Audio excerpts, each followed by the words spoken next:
Uncle కూటమి ప్రభుత్వం వచ్చాక పరిపాలన ఎలా నడుస్తుంది? సో బెటర్, రోడ్లు బాగుపడుతున్నాయి. తర్వాత అన్న క్యాంటీన్ వద్దు సో బెటర్. ఇంకా ఏమైనా పెంచితే బాగుంటుంది. ఏమైనా రేషను అంటే గోధుమ పిండి ఇలాంటివి ఇస్తారు కదా, అవి కూడా ఇస్తే బాగుంటుంది. అందరికీ పనులు ఉన్నాయి. రవాణా రంగం కూడా బాగుంటుందని ఆశిస్తున్నాం.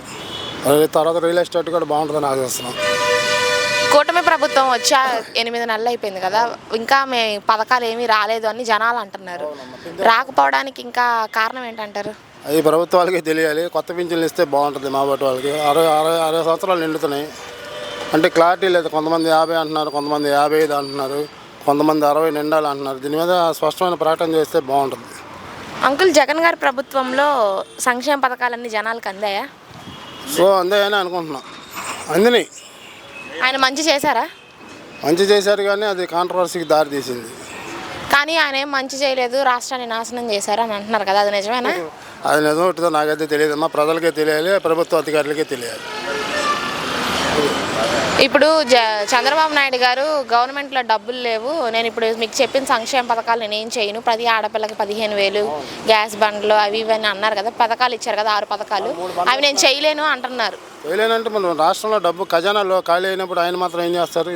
ఎవరైనా జగన్ అయినా కానీ, చంద్రబాబు అయినా, పవన్ కళ్యాణ్ అయినా ఏం చేయగలరు? మరి ఖజానా లేనప్పుడు హామీలు ఎందుకు ఇచ్చారు అని అంటున్నారు జనాలు. హామీలు అంటే అది ఎలక్షన్ స్టంట్, అదంతా కామన్. ప్రతి నాయకులు చేసే మాట్లాడే మాటలే. ఎవరైతే మాట నిలబెట్టుకుంటారో వాళ్ళే నాయకులుగా ఉంటారు. సో అది ఓవరాల్గా. అంకుల్, ఇప్పుడు ఇక్కడ రిటైనింగ్ వాల్ అనేది కట్టారు కదా జగన్మోహన్ రెడ్డి గారు, ఈ రిటైనింగ్ వాల్ వల్ల ఈ కృష్ణలంక రాణిగారి తోటి ఏరియా అంతా వరద ముంపు నుంచి బయటపడ్డారు. ఒకవేళ ఇది లేకపోయి ఉంటే మేము ఇది కొట్టుకెళ్ళిపోయే వాళ్ళం వాళ్ళ రోజున అని అంటున్నారు. ఎగ్జాక్ట్లీ చాలా ఉపయోగకరమైంది రిటైనింగ్ వాల్. అది ఎవరైనా కట్టినాయి, చాలా ఉపయోగకరమైంది. ఇంకా బారుగా కడితే బాగుంటుంది. ఇంకా పైకి తర్వాత ఇప్పుడు అవనగడ్డ వరకు రోడ్డు వేశారు కదా, అది మరి ఎటు నుంచి వస్తుందో, మరి ఎలా వేస్తారో తెలియదు.